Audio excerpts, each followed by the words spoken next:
மக்களுக்கு சொல்லிக்கிறது என்னன்னாங்க, அன்னன்னைக்கு அரசியலில் நடக்கிற சுவாரஸ்யத்தை நம்ம கழுதியார் அவரோட கருத்து சொல்ல வராருங்க. கேட்கலாங்களாங்க? ஏனுங்க கழுதியார், இன்றைக்கி அரசியலில் என்ன நடந்துச்சுன்னு கொஞ்சம் பார்க்கலாங்களா? பார்க்கலாமே. ஏழை மக்கா ஒன்று சொல்லிக்கிடுதேன், இங்கே சொல்கிறது அத்தனையும் ஏன் சொந்த கருத்து. என்னை பார் யோகம் வரும், என் கருத்தை கேள் அரசியல் புரியும். வாழ்க்கையில் சுவாரஸ்யம் இல்லைன்னா அரசியல் பாருங்கடே, சுவாரஸ்யம் நிறையா கிடக்கு. ஏனுங்க கழுதியாரு, இந்த படத்துக்கு நீங்கள் என்ன கருத்துக்கு சொல்ல போகிறீங்க? எனக்கு இந்த புகைப்படத்தை பார்த்து என்ன சொல்கிறதுனாங்க, எங்கே போனாலும் நாற்காலினால் பிரச்சனை தான் அப்படின்றது தெளிவாக தெரியுதுங்க. அப்படி பார்க்குறப்போ ஒரு பழமொழி இருக்குதுங்க, அது என்னன்னாங்க, புதிய துடைப்பம் நன்றாக பெருக்குங்க. அந்த மாதிரி புதுசாக பதவி இருக்கிறப்போ நமக்கு அதிகமான ஆர்வமும் அதில் ஒரு சில கோளாறும் நடக்கிறது சகஜதாங்க. இதை பெருசுப்படுத்த வேண்டாங்க. இதுக்கு இன்னொரு உதாரணம் சொல்லணுன்னாங்க, அதாவது ஒரு மாவட்டத்தில் எஸ்பி இருக்கிறாங்க. எஸ்பி வந்து எல்லா டிஎஸ்பியும் பார்க்கணும் அப்படின்னு சொன்னால் நமக்கு எஸ்பி மேலே வெறுப்பு என்ன இருந்தாலும் ஒபே த ஆர்டர் அப்படின்ற பேரில் கட்டாயம் நம்ம அவங்களோட உத்தரவை மதித்து தாங்க ஆகணும். ஆனால் இங்கே ஒரு எம்எல்ஏ வந்து ஒரு கூட இருக்கக்கூடிய அதிகாரிகளை, அந்த தொகுதி அதிகாரிகளை கூப்பிட்றப்போ ஒரு மரியாதை நிமித்தமாக அவங்க எல்லோரும் பார்க்க வராங்கங்க. இந்த மாதிரி சின்ன சின்ன தவறுகள் நடக்காமல் அடுத்த முறை கொஞ்சம் சரிசமமாக செஞ்சோம்னா இன்னும் சிறப்பாக இருக்கும் அப்படின்றது என்னோட கருத்துங்க. இதில் இன்னொரு நல்ல விஷயம் இருக்குதுங்க. அது என்னன்னாங்க, இப்போ இந்த தப்பு மூலமாக அடுத்த இருக்கக்கூடிய எம்எல்ஏ யாரும் தப்பு பண்ண மாட்டாங்கங்க. ஏன்னா தப்புலேருந்து தாங்க ஒரு பாடத்தை கற்றுக்க முடியும். அப்படின்றப்போ இதுவும் ஒரு வகையில் நல்லது தாங்க. அடுத்த புகைப்படத்தை பார்க்கலாங்க. இதுக்கு உங்கள் கருத்து என்னங்க? இதில் கழுதியாரோட கருத்து என்னன்னாங்க, அமைச்சர் பதவி கொடுத்ததில் நமக்கு ரொம்ப மகிழ்ச்சிங்க. இதுக்கு முதல்ல நம்ம முதலமைச்சர் ஐயாவை தான் நம்ம பாராட்டணும். ஏன்னா அவர் பதவி ஏற்கிறதுக்கு முன்னாடி என்ன சொன்னாரோ, ஆட்சிலையும் அதிகாரத்துலேயும் பங்கு அப்படின்னு சொல்லியிருந்தார்.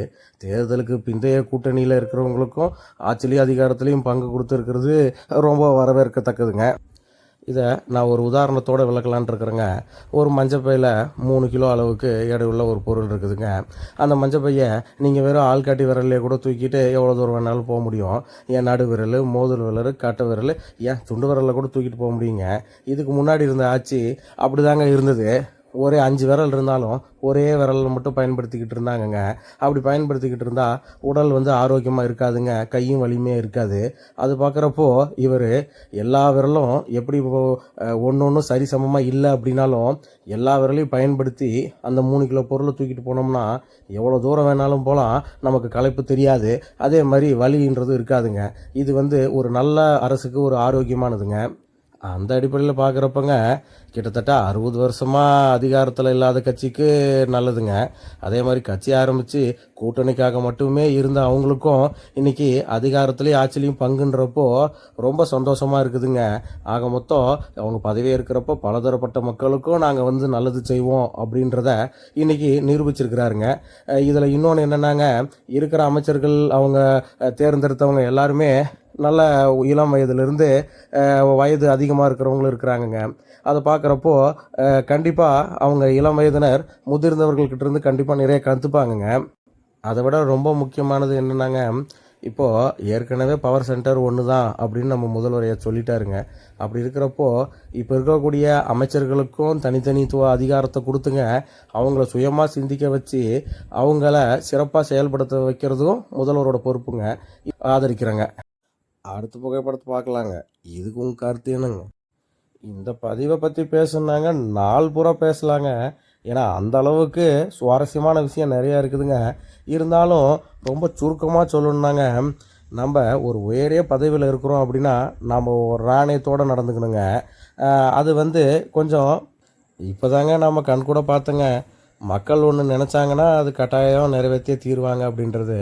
அதுக்கு இன்னொரு எடுத்துக்காட்டாக பின்னாடியே காக்ரோச் ஜனதா பார்ட்டி அப்படின்றத ஒரு வெப்சைட்டை உருவாக்கிங்க ஒருத்தர். ஏன்னா ஒரு சீஃப் ஜஸ்டிஸ் இப்படி சொல்கிறப்போ இப்படி நீங்கள் சொல்லலாம் அப்படின்றத தன்னோட எதிர்ப்பை ரொம்ப நாசுக்காக நல்லா சமயோஜித புத்தியோடு சேர்த்து அவர் செஞ்சுருக்கிறது மிகவும் பாராட்டக்கூடிய விஷயங்க. வாழ்க்கையில் அடுத்தது என்ன நடக்கும் அப்படின்றது நிறைய பேர் தெரியாதுங்க. அந்த மாதிரி இப்போ ஒரு சில சூழ்நிலையில் நடக்கக்கூடிய விஷயங்களை பார்த்தா வாழ்க்கையில் எப்பேற்பட்ட விஷயம் வேணாலும் எப்படி வேணாலும் நடக்கும் அப்படிங்கிறத நம்ம தெளிவாக தெரிஞ்சுக்கிறோங்க. அதனாலங்க என்றைக்கும் நம்ம எவ்வளோ பெரிய பதவியில் இருந்தாலும் சரிங்க, நம்ம வார்த்தைகள் ரொம்ப முக்கியமாக இருக்கணுங்க. ஏன்னா நம்ம ஏன்னா தமிழில் ஒரு வார்த்தை கொல்லும், ஒரு வார்த்தை வெல்லுங்க. அப்படி இருக்கிறப்போ எல்லா மொழியிலையும் அப்படிதாங்க. அப்படி இருக்கிறப்போ நம்ம சொல்கிற வார்த்தை மற்றவங்களோட மனசை புண்படுத்தாத மாதிரி இருக்கிறது ரொம்ப நல்லதுங்க. இதை நம்ம வாழ்க்கையில் கடைபிடிச்சிட்டு வர்றதும் ரொம்ப நல்லதாக இருக்குங்க. ஏனுங்க கழுதையாரு, இந்த படத்துக்கு நீங்கள் என்ன கருத்துக்கு சொல்ல போகிறீங்க? இந்த பதிவை பார்த்தா எனக்கு நிறையா விஷயம் தோணுதுங்க. இருந்தாலும் ஒரு சிலதை மட்டும் நான் சொல்கிறேங்க. என்னென்னாங்க, நாம் கண்ணாடி வீட்டில் இருக்கிறப்போ நாம் எதிர்த்த வீட்டு மேலே கல் அடித்தோம்னா முதல்ல உடையிறது நம்ம கண்ணாடி தாங்க. அந்த மாதிரி நமக்கு நாக்கு இருக்குது, பேச தெரியும் அப்படின்றதுக்காக நம்ம வந்ததையெல்லாம் பேசிடக்கூடாதுங்க.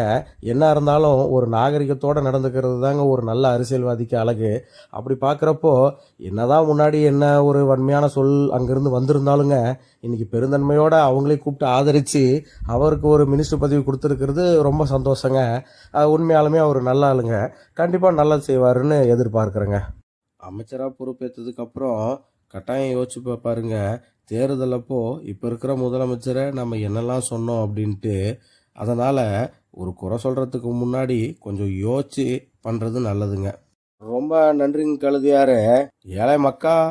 சரி, அடுத்த வீடியோவில் பார்ப்போம். எல்லாருக்கும் போயிட்டு வரேன். செல்ல